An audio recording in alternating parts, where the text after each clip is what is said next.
This is emphatically not where the war planners expected to be. 4 years on, some estimates speak of over 650,000 civilian deaths. There are over 3,600 American and British lives lost, with 12 British killed in action last month alone. It comes as no great surprise to General Sir Michael Rose. His book, Washington's War, sees a parallel with the American War of Independence in 1775.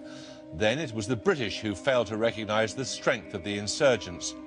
The difficulty facing the Americans in the spring of 2004 was typical for those attempting to win a counterinsurgency war.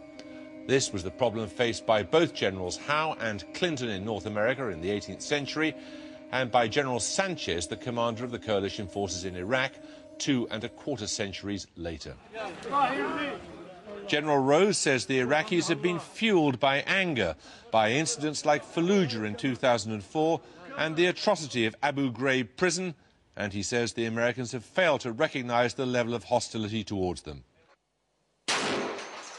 According to General Rose, the failures already happened, was inevitable, and the only thing now is to bring the troops home.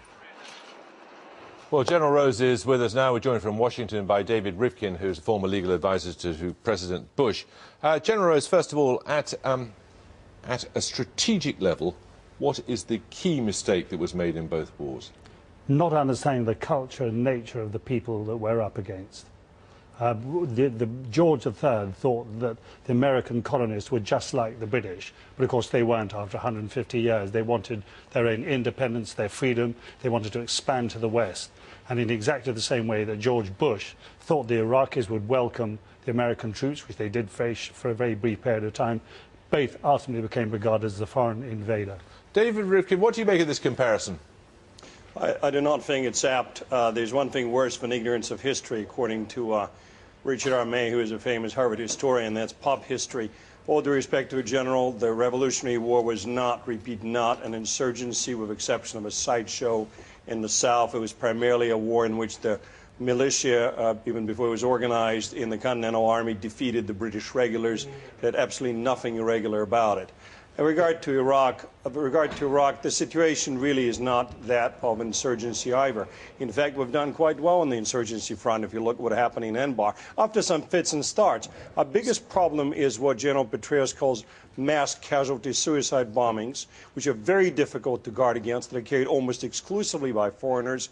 And frankly, it is really a terrorism problem. It's not a counterinsurgency Well, you problem. raised the question of foreigners in the case of Iraq, Joe. Well, you can make your own case. The case of Iraq is Iran. In the case of the Americans, it was France, wasn't it? Of course, the foreigners had a major impact. I mean, after 1777, when the British Army was defeated at Saratoga, the French, within a month, sent 22,000 troops that had already been receiving, the American insurgents, had already been receiving explosives, gunpowder from Holland through the West Indies. And without that overseas intervention, they could never have survived. And I completely disagree with Mr. Rivkin about it not being an insurgency. George Washington himself, after the defeats he had in New York and around Philadelphia, determined on a war of peace and never stood and fought the British again until he had a superior force. Do you accept, David Rivkin, I don't want to get into this question any further of whether it was or wasn't technically an insurgency. Do you accept, though, that in terms of the deployment of adequate forces, there's a comparison? Well, nobody in any war I know of in history has ever, quote, had adequate forces in the sense that war would not have been better.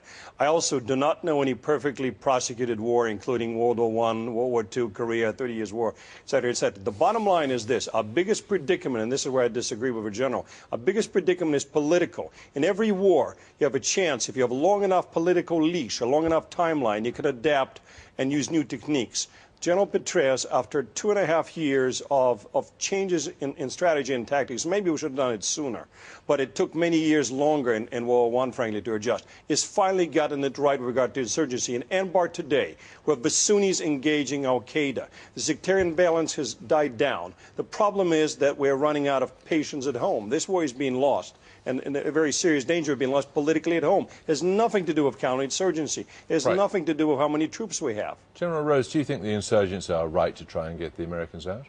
Yes, I do. I mean, as Lord Chatham said, when he was speaking on the British presence in North America. He said, if I was an American, as I am an Englishman, as long as one Englishman remained on American native soil, I would never, never, never lay down my arms. And the Iraqi insurgents feel exactly the same way. I understand them. I don't excuse them for some of the terrible things they do. But I do understand why they are resisting the Americans. Let me just make one point. The vast majority... Go on. No, don't go on. Let me make the point.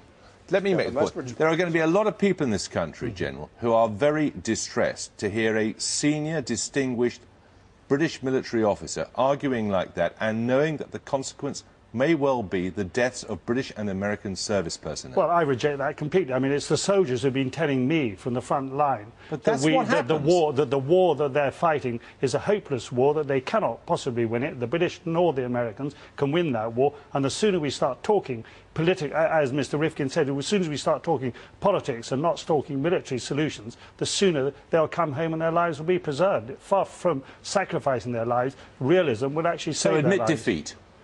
Of course we have to admit defeat. The British admitted defeat in North America, and the catastrophes that were predicted at the time never happened. The Americans were defeated in Vietnam. The catastrophes that were predicted after Vietnam never happened, and the same thing will occur after we leave Iraq. David Rifkin? Can't disagree more. Two things. I don't know what the British troops are telling the general, but I can tell you a number of American officers with whom I talked, as well as enlisted men, all believe that we can win on the ground.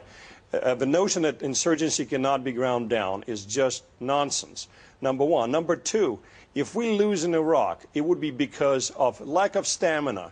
It would be because of lack of political will, as far as the ability to stand up to the, in essence, mass casualty bombings. That would validate the proposition that Osama bin Laden put forward so trenchantly, which is with a weak horse. How that would not be a disaster, I submit to the general, I don't know. Okay. Because if we lose the tactic in Iraq, we're going to lose the tactic again. Right. And again and again. Gentlemen, thank you both very much.